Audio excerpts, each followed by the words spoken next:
예, 한 주간 잘 지내신 줄 믿습니다.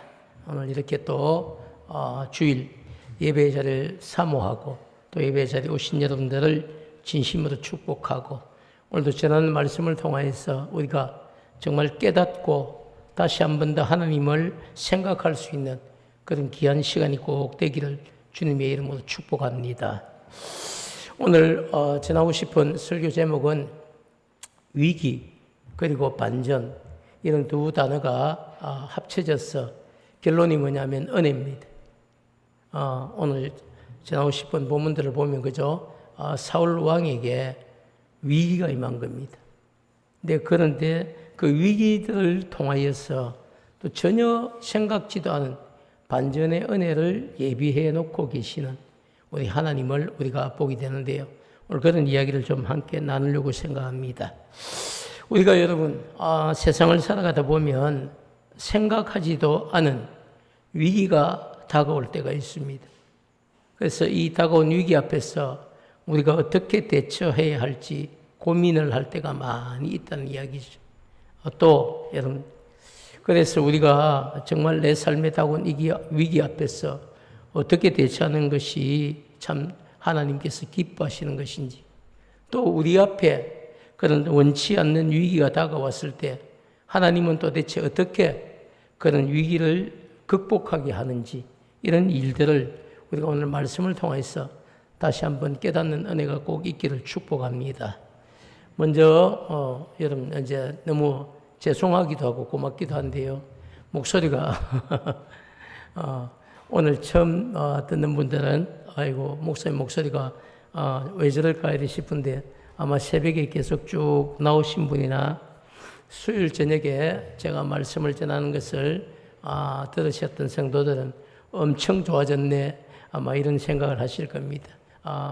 목 감기가 너무 심하게 와가지고 월요일 새벽부터 말씀을 거의 전하지는 못하고 한 주간 내내 기도하면서 그런 기도를 했습니다. 하나님, 주일이 다가옵니다. 이 목소리 가지고는 주일 말씀 못 전합니다. 하나님 책임져 주셔야 됩니다. 좀 깡짜를 부렸습니다. 그런데 어제 저녁까지만 해도 목소리가 이런 목소리가 아니었는데, 자고 일어나니까 새벽이 되니까 아침에 목소리가 좀 회복이 된 겁니다. 너무 감사하고, 그래서 주일 절대로 손해보지 않는 하나님, 저를 회복시켜 주시지 않으시면 하나님이 손해를 보실 것 같으니까 저를 회복시켜서, 그래도 어떤 분은 듣기에 그저 목소리가 훨씬 더 중후해졌습니다. 톤도 좋아졌습니다. 이런 표현까지 써주시는데 위로하고 격려해 주셔서 감사한데, 어쨌든 오늘 여러분 목소리가 이렇기 때문에 조금이라도 여러분 집중하지 않으시면 놓칩니다. 그래서 오늘 말씀에 더 집중할 수 있는 환경을 주셨음을 감사하고, 오늘 제가 발견하고 정말 깨닫고 그리고 전하고 싶은 이 말씀을 여러분 이런 환경 가운데서도 꼭 여러분 집중해서 받아갈 수 있는 은혜가 꼭 있기를 주님의 이름으로 축복합니다. 예. 위기라고 하는 이야기를 잠깐 해야 되는데요. 위기란 위험한 고비의 준말입니다. 위험한 고비의 준말이 위기인데, 이 위기란 단어를 국어사전에서 우리가 한번 찾아보면요, 어떤 일이 그 진행 과정에서 급작스럽게 악화가 되어서 그 일이 파국을 맞게 된 상황을 가리킬 때에 우리는 어떻게 사용하냐? 위기가 왔습니다. 이건 여러분 내 인생에도 위기가 올 수도 있고요. 우리 가정에도 위기가 올 수 있습니다. 또 남편의 사업장에도 위기가 올 수 있고요. 직장에도 위기가 올 수 있습니다. 그리고 또 개인적으로 참 내 인생에 어떤 한 부분이 위기가 올 수도 있습니다. 인생은 여러분 항상 이런 위기를 맞이하게 되고, 그 위기를 극복해내는가 하면 또 거기 위기 앞에서 쓰러질 때가 있는 거죠. 그래서 정말 우리는 위기 앞에서 어떻게 대처를 해야 되는지 이것만 우리가 깨달을 수 있다면 얼마나 큰 자산을 얻는지 모릅니다. 또 어떤 때는요, 그 위기 앞에서 내가 할 수 있는 일이 아무것도 없는 겁니다. 분명히 내 인생에 위기가 다가왔는데 내가 할 수 있는 일이 하나도 없는 거예요. 근데 놀라운 사실은 딱 하나 기도했는데 하나님이 그 위기를 반전의 은혜를 체험하게 하시는 그런 놀라운 역사를 우리는 내 인생에서도 또 교회의 역사에서도 그리고 성경의 사건들 속에서도 만날 수 있다는 이야기. 그래서 저는 오늘 그런 이야기를 저의 개인적인 간정이 아니라 오늘 말씀을 통해서 한번 나누고 그리고 깨닫는 분명한 은혜가 말씀을 마칠 때쯤에는 하나님이 우리 인생을 그냥 두시지 않는구나. 하나님이 그렇게까지 간섭을 하시는구나. 그것을 한번 깨닫는 분명한 은혜가 있기를 주님의 이름으로 축복합니다. 오늘 사실 어떻게 보면 그죠? 사무엘상 우리가 읽진 않았지만 10장 27절과 11장 1, 2절은요. 사울 왕에게 두 가지의 위기가 다가왔다는 사실을 우리에게 말해주고 있습니다. 10장 27절 어떤 내용인지 한번 같이 읽겠습니다. 시작. 어떤 불량배는 이르되 이 사람이 어떻게 우리를 구원하겠느냐 하고 멸시하며 예물을 바치지 아니하였다. 그는 잠잠하였더라. 자, 여러분 10장 27절이 어떤 배경 속에서 나타난 이야기냐면요. 이스라엘에는 12지파가 있습니다. 그래서 이 이스라엘 백성들이 우리에게 더 이상 이제 선지자도 말고 사사도 말고 우리에게 왕을 세워달라 이런 요구를 합니다. 그래서 사무엘 선지자가 그 요구를 가지고 하나님 앞에 가서 기도를 했죠. 그리고 응답을 받아온 겁니다. 하나님이 그래 백성들의 요구대로 왕을 세워줘라. 그래서 알겠습니다. 하나님이 허락하셨다. 너희들 가운데 첫 번째 왕을 뽑겠다. 그래가지고 제일 먼저 한 일이 12지파의 사람들을 다 모읍니다. 각 지파마다 1000명씩 사람들이 나오게 하면 각 지파마다 1000명씩 나오게 한 것은요. 지파 안에 1000명이면 거의 모든 대상자들이 다 있다는 이야기. 그렇게 해서 그래도 족장들이나 지도자들이나 이런 집에 다 사람들을 각 지파마다 1000명씩 모았습니다. 모으고 제비를 뽑습니다. 12개를 뽑아야 되겠죠. 12개 중에 딱 한 개만 뽑아야 돼요. 그래서 뽑았는데 12지파 가운데 베냐민 지파가 뽑힌 겁니다. 여러분. 그리고 베냐민 지파 가운데 또 뽑기 시작하면 1000명이니까 베냐민 지파도 1000명의 대상자가 있을 거 아닙니까? 거기서 또 제비를 뽑습니다. 그리고 집안을 뽑는데 사울이 속한 집안이 뽑힌 겁니다. 그리고 또 사울이 속한 집안 가운데 또 제비를 뽑습니다. 그리고 마지막으로 사울이 뽑힌 겁니다. 자, 여러분, 이 정도 되면 하나님이 뽑은 사람이 맞습니까? 아닙니까? 대답을 못 하시네요. 이 정도 되면 하나님이 뽑은 사람 맞죠? 그러면 하나님이 뽑은 백성들이 원했던 하나님이 허락한 첫 번째 왕 아닙니까? 그런데도 불구하고 분명히 제비를 뽑아 공식적인 왕이 되었어요. 그런데도 어떤 불량배는, 그죠? 성경에도 불량배가 나와요. 어떤 불량배는 이러되, 그죠? 이 사람이 어떻게 우리를 구원하겠느냐 하고 뭐 했다고요? 멸시를 한 겁니다. 멸시를 한 겁니다. 멸시는 여러분, 무시하는 것보다 훨씬 더 큰 거예요. 그냥 짓밟다 이런 뜻이 있는 거예요. 무시는 쳐다보고 지나가다 이런 뜻이 있는 거예요. 왜 사람 쳐다보고 지나가면 여러분 뭐라고 합니까? 내 보고도 저기 지나가고 내를 무시했다 이런 얘기하죠. 그게 무시예요. 근데 멸시는 그죠? 짓밟는다는 뜻이 있어요. 사울 왕이 왕인데도 불구하고 그를 쳐다보고 인정 안 하는 것 정도가 아니라 짓밟았다 이런 뜻이 있는 거예요. 멸시하며 예물을 바치지 아니하였다. 그렇지만 사울은 왕권을 가지고 그를 다스리지 않았다는 거예요. 그 일에 잠잠하게 아무런 반응도 하지 않았다는 것. 참은 거죠. 자, 여러분. 그런, 어떻게 보면, 그죠? 왕권을 인정하지 않는 이런 상황이 사울 왕에게 닥친 겁니다. 이게 여러분, 사울 왕에게 닥친 첫 번째 위기라고 볼 수 있는데요. 이 위기가 사실 작은 위기가 아닙니다. 좀 이따 살피고요. 사울 왕에게 닥친 두 번째 위기가 있는데, 그게 오늘 우리가 읽었던 1절과 2절 이야기인데, 이 사울 왕에게 닥친 두 번째 위기는요, 길랏 야베스 사람들과 관계된 일이었습니다. 이방 민족인 암몬 사람 나하스가 이제 어마어마한 군대죠. 뭐 성경을 보면 나중에 알겠지만 뭐 몇천 명, 뭐 만 명 이래 끌고 온 게 아니고요. 엄청난 군대를 끌고 올라와서 길랏 야베스 사람들을 위협하고 조롱을 하는 사건이 발생을 한 겁니다. 11장 우리 1절과 2절 말씀을 같이 한번 읽어보겠습니다. 시작.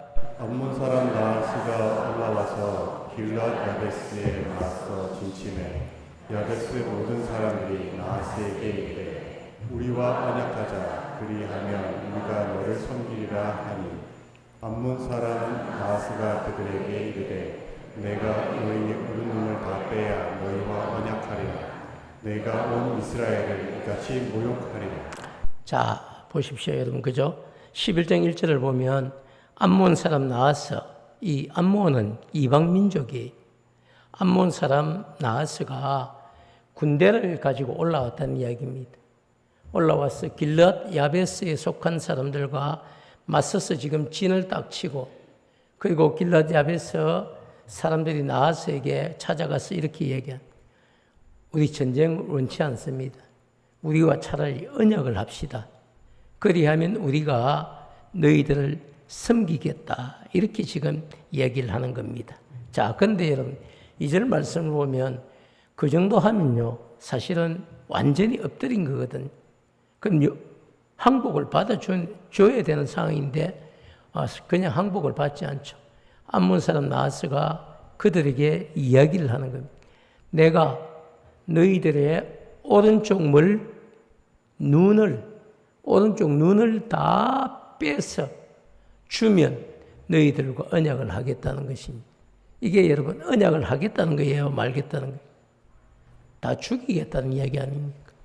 그래서 내가 온 이스라엘을, 너희뿐만 아니고 너희 온 이스라엘, 통일왕국 온 이스라엘 12지파를 이같이 모욕을 하겠다. 그래서 시작이 지금 여러분 길랏 야베스 족속에게 올라온 것이지, 그 길랏 야베스 족속을 시작으로 어떻게 하겠다는 겁니까? 온 이스라엘을 다 지금 집어삼키겠다. 이스라엘과 전쟁을 붙겠다. 그 첫 시작이 누구란 이야기입니까? 길랏 야베스였다. 이렇게 지금 이야기를 하고 있는 것이죠. 자, 여러분, 한번 생각해 보십시오. 두 가지 사건이 위기입니다. 하나는 백성들이 사울을 왕으로 인정하지 않는, 왕권이 확립되지 않는 이런 여러분 안타까운 상황, 위기가 하나 있고요. 또 하나는 왕이 됐는데 적군이 엄청난 군대가 지금 쳐들어온 겁니다. 저 적군을 맞이해서 지금 전쟁을 쳐야 되는데 왕권도 확립되지 않았는데 군대가 있습니까? 무기가 있습니까? 지금 어떻게 이 전쟁을 쳐야 됩니까? 이 두 가지 위기가 동시에 지금 발생을 한 것입니다. 자, 여러분 한번 생각해 보시죠. 왕권이 확립되지 않으면요, 백성들이 왕의 명령에 순종하지 않게 되고요, 명령에 순종하지 않으면 그런 왕은 백성을 힘있게 다스릴 수가 없습니다. 그렇기 때문에 왕에게 있어서 왕권이 확립이 되지 않았다는 것은 그 어떤 위기의 상황보다 사실상은 더 큰 위기가 찾아온 것입니다. 그런데 여러분, 곰곰이 한번 생각해 보면요, 이 두 가지의 위기가 따로가 아니고 서로 연결되는 위기라는 겁니다. 사울 왕에게 닥친 이런 위기의 상황을 잘 알고 계셨던 우리 하나님은 사울이 여러분 왕권을 확립할 수 있는 놀라운 기회를 주신 것이죠. 영적으로 우리가 생각해 볼 때 그죠? 하나님께서 사울의 왕권 확립을 위해서 주신 놀라운 기회가 사실 사울에게 닥친 두 번째 위기와 무관하지 않다는 것입니다. 여러분, 잠시 뒤에 우리가 첫 번째와 두 번째 위기를 살피고요. 어떤 연관관계가 있는지 두 번째 위기를 잠깐 더 설명하겠습니다. 길랏 야베스 사람들에게 닥친 위기인데 이 길랏 야베스는 요단강 동쪽에 있는 므낫세 반지파의 기업입니다. 암몬 족속은 사실 사사시대 때부터 이 길랏 야베스 주민들이 살고 있는 이 땅을 여러분 탐을 내어서 그 땅을 빼앗으려고 정복하려고 여러 번 군사를 끌고 쳐들어왔습니다. 그런데 그때마다 사사 입다에 의해서 큰 패배를 경험하고 돌아갔던 그런 아픔이 있는 민족입니다. 암몬이 여러분 이 땅을 많이 탐을 냈어요. 그런데 사사 입다가 군사를 일으켜서 암몬을 완전히 막 박살을 낸 거죠. 그러니까 자기들이 틈만 나면 이 길랏 야베스 땅을 빼들고 싶은 겁니다. 그런데 여러분, 그러다가 실패하다가 안 되다가 이제 군사를 모았어.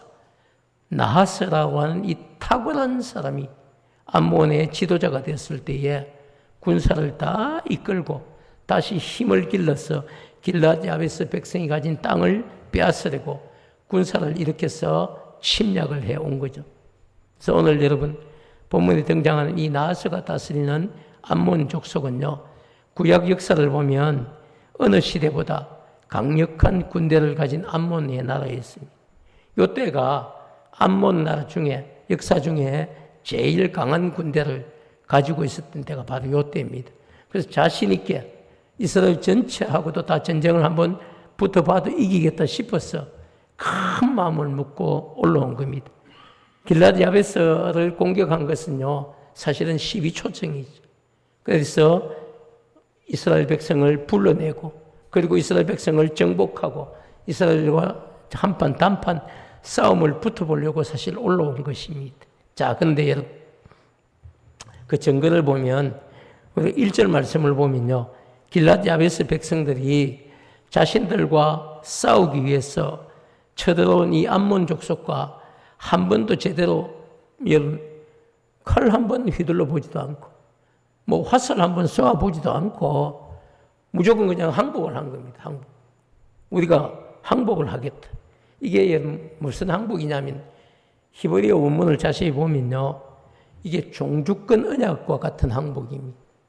종주권 언약이 뭐냐면 구약 시대에 대부분 많이 했던 언약인데요, 이 종주권 언약은 국가와 국가 간에 체결된 언약으로서 종과 주인의 관계를 서약하는 그런 언약이었습니다. 우리 지금부터 평생 당신들의 종이 될 테니까 우리 죽이지 말고 살려달라는 것이죠. 살려만 주면 우리가 당신들의 평생 종이 되겠습니다. 이게 여러분 종주권 언약이에요. 이런 언약을 맺으려고 했다는 사실입니다. 여러분, 길랏 야베스 사람들은 그죠? 암몬 족속 이 나하스의 군대와 싸워보지도 않고 항복을 할 테니 살려달라고 부탁할 정도로 길랏 야베스의 군대들이 어땠다는 겁니까? 엄청나게 강한 군대처럼 보였다는 것이죠. 나하스가 여러분 끌고 온 군대는 그냥 눈으로 대충 보기에도 자신들이 싸워서 한번 이겨볼 수 있는 그런 군대가 아니었다는 겁니다. 눈으로 그냥 보기에도 이거 싸워봐야 뭐 이길 수도 없다. 차라리 우리가 항복하고 그리고 다음에 때를 기다리자. 이럴 정도의 군사력이었다는 이야기죠. 네, 여러분. 그렇지만 이 나하스는 그죠? 종주권 언약까지 언급하면서 이미 항복을 하겠다고 결심한 이 길랏 야베스 백성들을 향해서 그죠?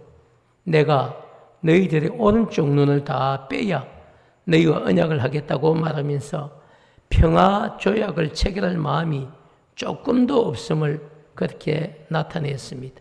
자, 여러분, 이제 막다른 골목에 사실은 이런 길르앗 야베스 장로들은요, 그래도 자기 백성들을 살려야 되죠. 그러니까 암몬 사람 나하스에게 마지막으로 한 가지 제안을 하게 되는 겁니다. 그 제안이 뭐냐면 자신들에게 7일간의 말미를 좀 달라는 겁니다. 너희들과 전쟁을 치르기 위해서 우리 힘이 부족하니까 7일간 말미를 주면 우리가 이스라엘 전역에 사람을 보내어서 우리를 도와줄 사람이 있는지 없는지 찾아보고 없으면 우리가 죽기를 각오하고 너희들이 원하는 대로 전쟁을 치겠다. 이런 얘기를 하고 있는 겁니다. 참 이해가 되지 않죠. 너무 여러분 신기한 것은 이 암몬 사람 나하스가요, 길르앗 야베스 장로들의 이런 마지막 제안을 받아들여서 7일간의 말미를 주었다는 겁니다. 저는 이게 너무 이해가 되지 않는 거예요. 지금 당장에 여러분 군사력이 어마어마해요. 앞에 별것도 아닌 사람들이 있습니다. 근데 거기서 7일 동안만 말미를 주세요. 이게 깁니까, 여러분? 어떻게 하겠습니까? 쓸데없는 소리 하고 있네. 이러면서 바로 군사를 투입해서 어떻게 됩니까? 짓밟아야 되죠. 이게 전쟁이거든요. 그리고 난 뒤에 이스라엘이 놀래가 군사를 모아가지고 복수를 하러 오든지 이게 그림이 맞는데, 근데 여러분 오늘 본문은 그렇지 않습니다. 세계 여러분 어느 전쟁 역사를 봐도 이런 사정을 다 듣고 7일간 이렇게 봐줬던 배려해줬던 이런 전쟁이 없다는 겁니다. 근데 여러분 암몬에 나와서는 7일 동안의 시간을 주어도 자신들의 손에서 길르앗 야베스를 구원할 사람이 없다고 확신을 하고 7일간의 말미를 주었을 것입니다. 그런데 여러분 하나님은 그 7일간의 말미를 통해서 제비를 뽑아서 왕으로 세워진 이 사울이 왕권이 확립되지 않았잖아요. 그런데 왕권이 확립되지 않았지만 동시에 이 사건을 통해서 왕권도 확립을 시켜주시고 그리고 전쟁에서도 승리를 할 수 있도록 우리 하나님이 도우셨다는 얘기를 저는 지금부터 해드리려고 생각합니다. 하나님께서 여러분 사울의 왕권을 확립해가는 과정을 우리가 보면요, 길르앗 야베스 사람들이 보낸 전령들이 사울이 살고 있는 기브아에 도착을 하게 됩니다. 그리고 기브아에 도착을 해서 길르앗 야베스에 임한 이 위기를 백성들에게 전달을 합니다. 그 이야기를 여러분 그 소식이 그저 기름 부음을 받은 왕 사울에게 전달되었습니다. 이제 선택을 해야 되겠죠. 길르앗 야베스 백성들에게 임한 위기를 들은 사울 왕은요, 두려워 떨지 않습니다. 하나님의 영에 크게 감동이 되는 겁니다. 그러면서 한 결의의 소를 잡아서 각을 뜨고요, 이 각을 뜬 소를 전령들의 손에 다시 쥐어줍니다. 너희들 여기까지 온다고 수고했다. 내가 길르앗 야베스 사람들의 형편을 이제 다 알게 되었다. 그러면서 각을 뜬 이 소를 여러분 전령들의 손에 쥐어주는 겁니다. 쥐어주고 그리고 다시 이스라엘 전역으로 너희들이 가서 내게 전한 이 소식을 이스라엘 전역에 전해라고 이야기, 12지파에게 장로들을 찾아가는 이야기죠. 그리고 모병을 시작하게 됩니다. 어떻게 이야기합니까? 사울과 사무엘의 이야기를 듣고도 너희들이 오지 않으면 너희들의 집에 있는 모든 소를 이렇게 각을 떠서 잡아서 죽이겠다고 선언을 한 겁니다. 여러분, 이게 평소에 여러분 사울 같으면 생각도 못할 일이에요. 여러분 사울이 왕으로 뽑힐 때 그저 제비 뽑아 자기가 딱 뽑혔는데 사울이 없어요. 어디 있었습니까? 숨어서 그죠? 숨어서 엎드리가 마치 머리만 감추면 아무것도 안 보이는 사람처럼 그렇게 숨어있던 사울을 끄집어내었어. 그게 어떻게 보면 왕제라기보다는요, 키만 멀뚱하게 컸지 사실은 이렇게 똑 부러지는 데가 없는, 그래서 허우대만 멀쩡한 착한 이런 사람이 이름 사울 왕이었어요. 처음 뽑힐 때. 그런데 이때 성령이 임하는 겁니다. 여호와의 영이 강력하게 임하는 겁니다. 그래서 하나님의 영에 크게 감동이 되었어. 소를 여러분 잡아서 그걸 마디마디 내가지고 그걸 다 이스라엘 전역에 12지파에게 보내면서 만약에 소집을 했는데 이 소집에 응하지 않으면 사울과 사무엘이 소집한 이 소집에 응하지 않으면 너희들 지파, 너희들 집에 있는 모든 소를 다 잡아서 이렇게 죽여버리겠다고 선언을 한 겁니다. 근데 여러분 어떻습니까? 누구든지 그죠? 나와서 사울과 사무엘을 따르지 않으면 그들의 소도 각을 뜨고 선포하고 그러면서 전쟁을 위한 모병을 시작을 했습니다. 전령들을 통해 여러분 전달된 이 사울왕의 모병 선포는요, 이스라엘 전역에 흩어진 백성들에게 여호와의 두려움이 임하게 했습니다. 아, 이번에 참전 안 하면 큰일 나겠다 이런 마음이 든 거예요. 그래서 참전을 결정하고 모여들기 시작했는데 여러분 베색이라는 곳에 전투 장소에 모여든 모든 사람들이 33만 명의 용사가 모였어요. 우리 교회는 다 정말 그릇이 커서 아무도 안 놀라는데 3만 명만 모여도 엄청나거든요. 그 10배인 33만 명이 지금 모였습니다. 물론 암몬도 어마어마하게 올라갔겠지만 이스라엘 백성도 지금 어마어마합니다. 여러분 역사에 33만 명의 군대가 여러분 모이기 쉬울까요? 이제 막 왕이 된, 그래서 아직 왕권도 확립이 되지 않은 사울에게 하나님이 33만 명의 군대를 붙여주신 것. 자, 그렇게 여러분 이제 전쟁을 해야 되는데요. 사울은 길랏 야베스 백성들에게 약속한 대로 백성을 3대로 나누고요.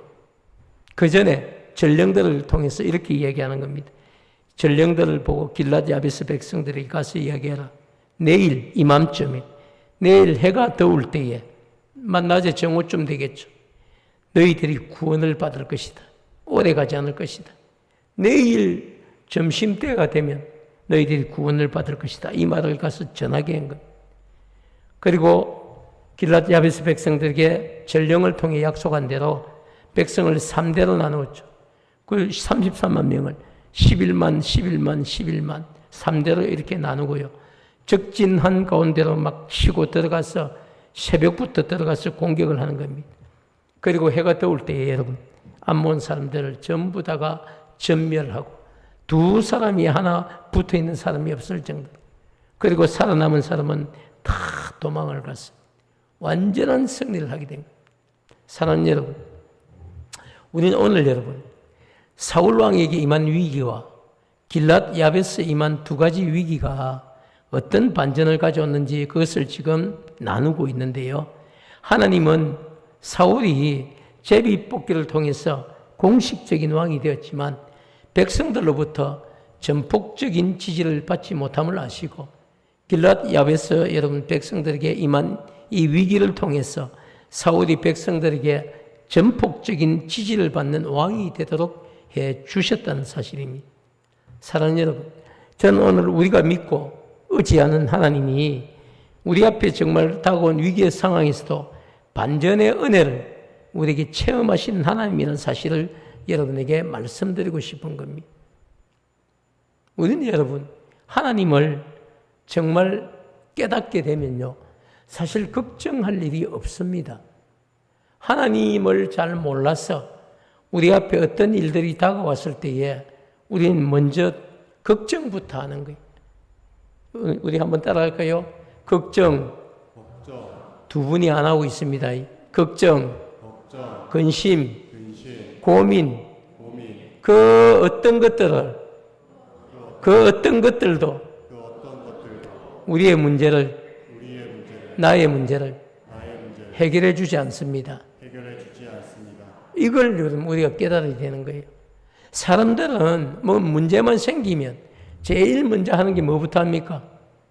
아이고 어쩌면 좋겠노? 이거부터 시작을 하는 거예요. 성도는 여러분 어떻게 됩니까? 하나님, 제게 이런 문제가 또 생겼습니다. 보고를 해야 되는 거죠. 그렇지 않습니까? 하나님, 제가 이런 일 때문에 사실 힘듭니다. 하나님 또 이번에도 하나님이 해결해 주실 줄 믿습니다. 사실은 이 고백이 가장 여러분 정직한 고백이고 또 이런 고백을 우리 하나님이 기뻐 받으십니다. 오늘 사울을 보십시오. 사울은 오늘 사실 특별한 기도를 한 적이 없어요. 근데 하나님이 공식적으로 그를 기름 부어서 왕을 세웠기 때문에 그의 문제를 하나님이 해결해 주셔야만 그가 왕으로서 이스라엘 백성을 다스릴 수 있겠다 싶어서 암몬 병사를 이끌고 여러분 쳐들어온 거예요. 그리고 누가 그걸 여러분 해결하겠습니까? 33만 명의 군대를 일으키시도록 도우시는 하나님이시죠. 그리고 약속대로 한나절 만에 들어가서 완전히 여러분 전멸시켜 버렸어요. 그리고 더 이상 여러분 뒤에 보면 그죠? 누가 사울이 우리를 다스릴 수 없다고 했습니까? 했던 자들이 누구냐고? 백성들이 일어나서 어떻게 합니까? 그들을 죽이겠다고 하는 거예요. 그래서 사울이 이야기를 하죠. 오늘은 여호와의 날이다. 좋은 날이다. 복된 날이다. 사람을 죽이면 안 된다. 그렇게 말리지 않습니까? 그것도 영적인 권위거든요. 왕권입니다. 하나님이 여러분 기름 부어서 왕을 세워놨는데 백성들이 따르지 않고 영적인 여러분 이런 참 위기가 온 걸 보고 안 되겠다 싶어서 하나님이 전쟁을 일으켰어 33만 명의 군대를 다스리게 하시고 그리고 그들을 적군을 무찌르고 길랏 야베스 사람을 건져내시고 왕으로서의 하나님의 나라를 다스릴 수 있는 은혜를 베푸셨다는 사실입니다. 여러분 이 길랏 야베스 사람들이요 나중에 사울이 죽고 난 뒤에 사울이 블레셋과 전투에서 죽임을 당한 그리고 성벽에 매달려가 옷 하나 걸치지 않고 알몸으로 성벽에 매달립니다. 그 소문을 듣고 이 길랏 야베스 사람들이 밤을 틈타서 달려가서 적진에 들어가서 두려움 없이 자신들이 받았던 이 은혜를 생각하고 사울왕이 시신을 건져내 오는 겁니다. 그리고 장사 지내주는 거죠. 사랑하는 여러분, 요즘 여러분을 힘들게 하고 있는 위기가 어떤 위기인지 묻고 싶습니다. 저는 한 주간 사실은 목이 너무 아파서 저 나름대로 영적인 위기를 겪었습니다. 사모님하고 자고 일주일 동안 내내 기도 중에 하나가 주일 설교를 해야 되는데 하나님 목소리를 좀 회복시켜 주십시오. 그게 진짜 간절히 기도가 되더라고요. 여보 기도 좀 해줘. 나도 기도할 테니까. 그래서 하나님 주일 설교를 해야 되는데 이래 가지고는 안 됩니다. 협박도 좀 하고 하나님 목을 회복 안 시키면 하나님 손해입니다. 하나님 적어도 성도들이 평소의 목소리보다 훨씬 더 좋았습니다. 이런 소리 좀 듣기도록 하나님 좀 더 중후한 목소리를 주시면 더 좋겠다고 기도 응답인 줄 믿습니다. 별로 반응을 안 하시네요. 기도에 응답이 있은 줄 믿습니다. 예, 평소보다 좀 중후하죠. 그래도 올해는 안 갔으면 좋겠습니다. 사랑하는 여러분, 정말 여러분을 힘들게 하는 위기가 어떤 위기입니까? 어떤 분은 경제적으로 사실 너무 힘든 이런 위기를 맞이한 분도 계실 수 있습니다. 돈이 없으면요, 참 사람이 쪼그라들거든요. 그래서 참 경제적으로 너무 힘들었어. 죽고 싶다 이런 생각이 들 수도 있습니다. 또 어떤 분은 여러분, 정서적으로 너무 힘든 위기를 맞이한 분도 있습니다. 부산에 제가 잘 아는 후배 목사님이 개척을 해서 교인들이 한 400명까지나 출석을 하는 교회입니다. 근데 지난달에 사임을 했습니다. 내가 정말 친하니까 전화를 걸었어요. 니 왜 그랬냐? 목회 잘 해가 교회를 그렇게 건실하게 세워놓고 이러니까 형님 이러면서 형님도 개척을 2번이나 해봐서 알지만 제가 공황장애가 온 것 같습니다 하면서 강단에 서는 것 자체가 두렵습니다. 목회를 할 수가 없어요. 성도들이 상담만 한번 하자 해도 제가 가슴이 벌렁벌렁합니다.